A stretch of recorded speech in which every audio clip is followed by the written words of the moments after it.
it's a real honor to be sitting across from you right now with all the work that you've done. And just thank you. Thank you, Shawn. Pleasure to be here. We have a lot to talk about. So just a quick intro, actor, Christian, husband, father, abolitionist, acting for 30 plus years. You're a devout Catholic. You allow your faith to guide you on the projects that you choose. You've been married since 1996, which is incredible. Congratulations. You are a father to 3 adopted children from China, 2 with brain tumors and 1 that had cancer. Amazing. Amazing. How are they? They're doing great. Yeah, we're very, very blessed. How old are they? The oldest is 23. Oh, amazing. Then 21. And then the youngest is 13. How old were they when you adopted them? The 2 oldest were 5 when we got them. And then the youngest was just a year old. That's amazing. And we didn't know what was going to happen. I just finished The Passion. And our first... the producer of The Passion, his wife, Susie, was in the back of the church. And she had a picture of this little Chinaman with a tumor on the top of his head. And she says, will you adopt him? And I was looking at his eyes, and I heard Jesus say to me from the little boy's mouth, he said, will you love me? And I said, yes. So she asked me, will you adopt him? But I wanted to do more than that. So that began the first of the adventure, and my wife heard the words, take the ones I send you. Wow. Yeah. That is, thank you for sharing that. Sure. That's incredible. So, I just found faith a couple months ago. I grew up a Catholic, and when I joined the SEAL teams and some of the things that I saw just destroyed my faith for the better part of 20 years. That you saw in the SEAL teams, or that you saw in your faith? In the SEAL teams. Okay. And that just carried on until literally a couple months ago. I had a pretty profound incident. The way I describe it is, everywhere I looked, I hated what I saw, and I started vocalizing it.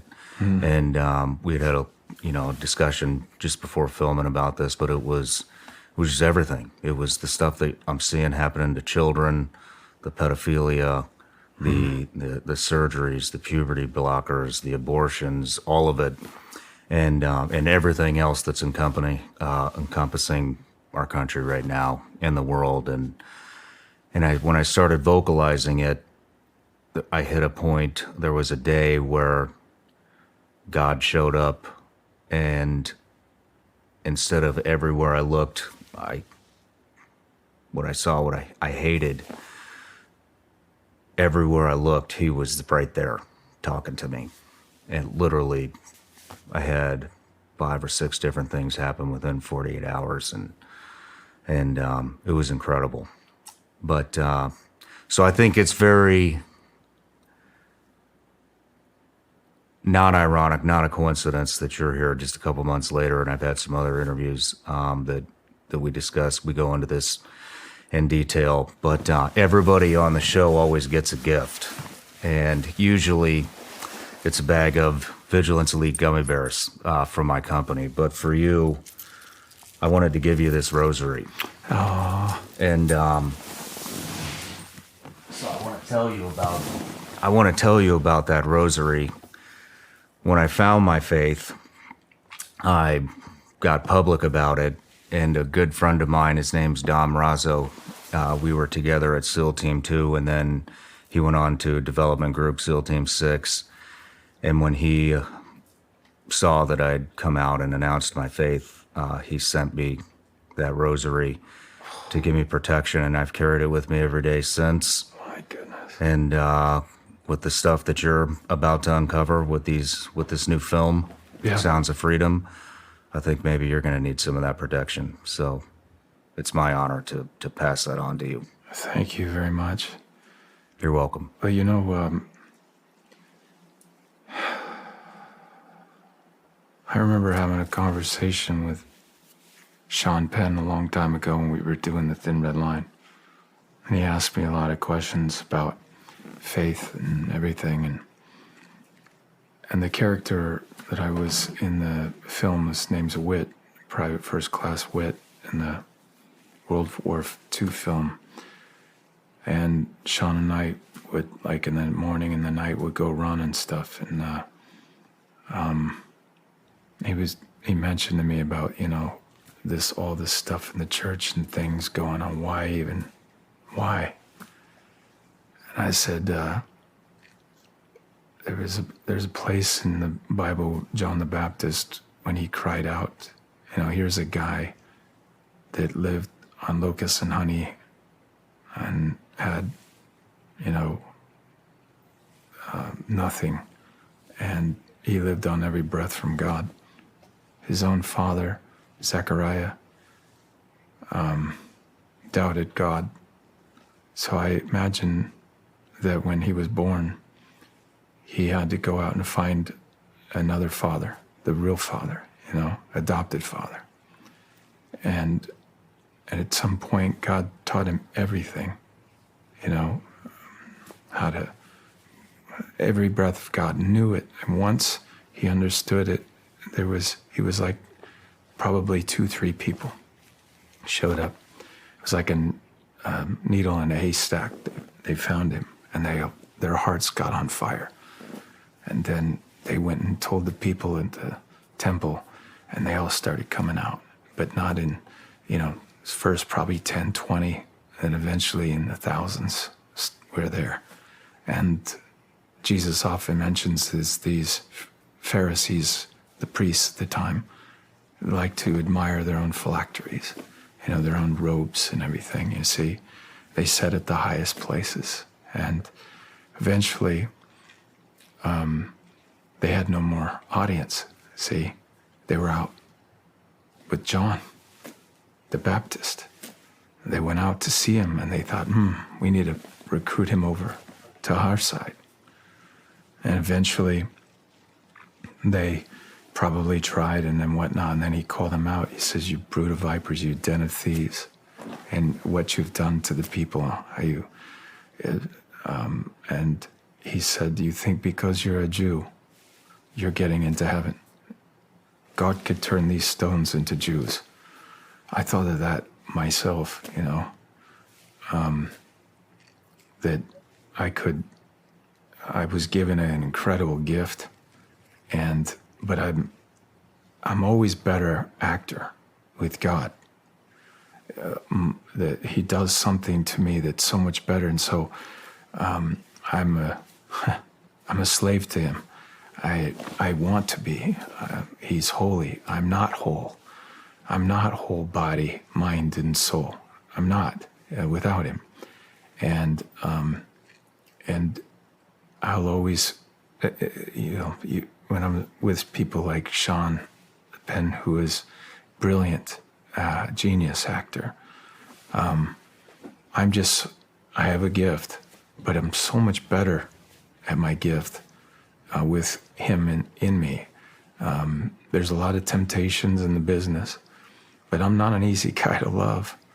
So, you know, I'm very fortunate that my wife, Carrie, loves me, and my children love me, and I'm very content with that. But the gift really is, you know, how many people I can help Jesus to lead to heaven, because ultimately that's where we need to be.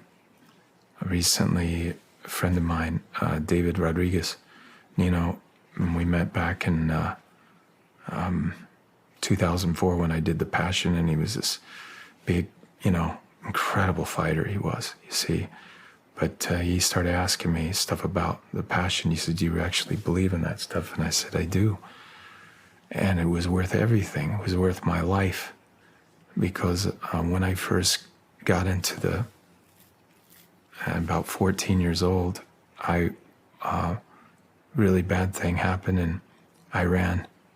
I was running out on a road, and my feet were all cut up, and I didn't have any. I ran like 8 or 10 miles to my friend's house, and when I was doing G.I. Jane, Hashim Shalon, the guy next to me was a SEAL like you, and he said, "You can't hurt us." And I remember thinking that when you're wounded in the heart, physically you can do anything to me, but because my heart was so wounded, and I asked God to help me, I reached a point where I didn't want to live any longer. And when people, especially now, the suicide rate is so high, and I always tell people that are out there thinking, "I want to end it," I said, can you imagine if I'd have ended it? And when God would have said, "Look, you young man, boy, 14, 15, here's what I had planned for you." I was going to play his son. What a sad thing that would have been. But I cried out to God, and I asked, "Lord, what's my purpose? What do you want me to do in this life?" And he came to me in a movie theater. A presence came, 1,000, your soul knows this, but about 1,000 yards, 1,000 yards exactly, landed outside. This presence landed outside the theater. Now, you got to be careful when you ask God, "Tell me, what's my purpose?" I meant it. And he came into the theater, and I felt this love all around me. And this presence, it was as if I was God's only child. That's how much he loved me. That was everything to me. It meant everything that somebody out there loved me like that. And then the presence went from love to peace. I'd never felt this peace before. It was definitely from heaven. And then the voice said, "I'd like you to be an actor." And it left an indelible mark on my heart. At the time, I was like, I don't know anything about how to do that stuff. But I had no idea I had the gift. And so I came to Hollywood, and I had this vision where Jesus, how do I do it? But I had this vision that Jesus would always take care of me like a child, like a baby. And then it went from that to, this was 10 years of just, the difference between one of your team guys asked me about how hard was it? And I said, the only difference is I didn't have an instructor. I had to do it on my own. I had to look everything up. And it broke me. But I got up in the morning. My instructor was Jesus. I would go to Mass at 5:30 in the morning. 6:30, get up at 5:30. I was at Mass at 6:30, and then I would go down and do what I knew. I was playing basketball. I played basketball for 18 years, played in college, and then that's all I knew. So I was working out with all the players down at Loyola Marymount and then UCLA, and eventually started doing workouts with NBA players and creating workouts for them. And at some point, I got an opportunity for the Thin Red Line, and it was 14 auditions later, I got the film. But what I loved about it was that, my friend Brett Barra passed away. He said when I met Jim, he was guarding Paul Pierce, who's an NBA Hall of Famer, and he was talking smack to Paul Pierce. And I was, because my friend Phil Weber, who's a brilliant NBA coach and just a genius guru when it comes to just positive mental focus. My dad played for Wooden at UCLA, but he had the pyramid of success. He had the industriousness, work ethic, and the enthusiasm. Those are the two corner blocks of the pyramid of success that never changed. And so that mentality, prodding Paul Pierce was like, I don't care. I'm not making the team. I just want to go to my auditions and have that fire in my gut to overcome the nervousness that you feel when you're about ready to perform. Yeah. And 14 auditions in a row, and it was always through this great spirit. It's the Holy Spirit, but it pushed through my mental and my physical at the highest level constantly, and kept me at the same time keeping me humble and content. You had mentioned something happened when you were 8 that caused you to do that run. And if I heard you correctly... 14. 14? Yeah. What was that?